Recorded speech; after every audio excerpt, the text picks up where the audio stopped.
With me now is Nader Hashemi, Middle East politics analyst. Nader, thank you very much for being here. Activists now reporting the deaths of over 500 protesters and tens of thousands of people detained. How far do you think the government in Iran is capable of going to stop these protests? Well, this is a major existential crisis for the regime, so they're willing to shoot as many people as needed to survive. The figure that you just cited, over 500 people reportedly killed by human rights groups, suggests that there's a massacre taking place in Iran as we speak. And to give you some perspective, the last time there was a major uprising in Iran in 2022, it took 4 months for the Islamic Republic to kill that many people. So this is a major moment, a major human rights crisis, and I suspect that the killing, we haven't reached the height of the killing. I suspect we're in for more massacres in the coming days and weeks. U.S. President Donald Trump has threatened to come to the aid of protesters in Iran. Now Iran is warning Washington and Israel it'll retaliate if the U.S. follows through. How serious do you think that threat of retaliation is, and do you think it could make Trump think twice about getting involved? I think the threat of retaliation is very serious. We saw a replay. We saw a preview of this 6 months ago, roughly in June, when the United States and Israel attacked Iran.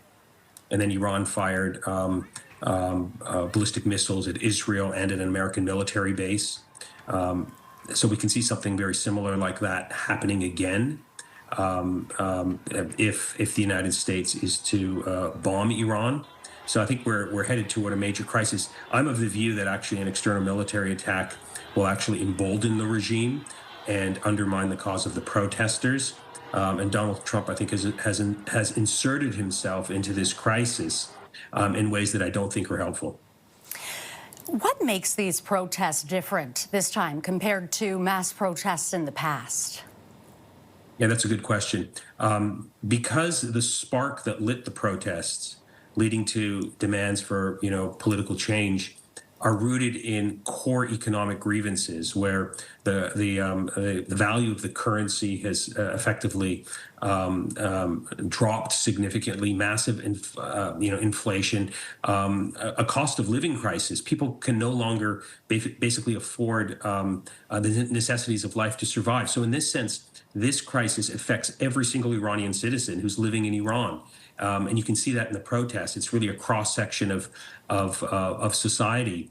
Unlike previous protests that involved young people or women or different ethnic and minority groups, this one is different in that sense, that this economic crisis is so devastating that everyone has a reason to come out on the streets and protest. But I want to emphasize the protests were sparked by economic grievances. Now they're very much focused on the authoritarian nature of the Islamic Republic and a demand to have that regime, changed by the will of the people. And we see the ripple effects of this across the globe. We'll have to leave it there. Nader Hashemi, Middle East politics analyst, thank you very much for your time, sir. Thanks.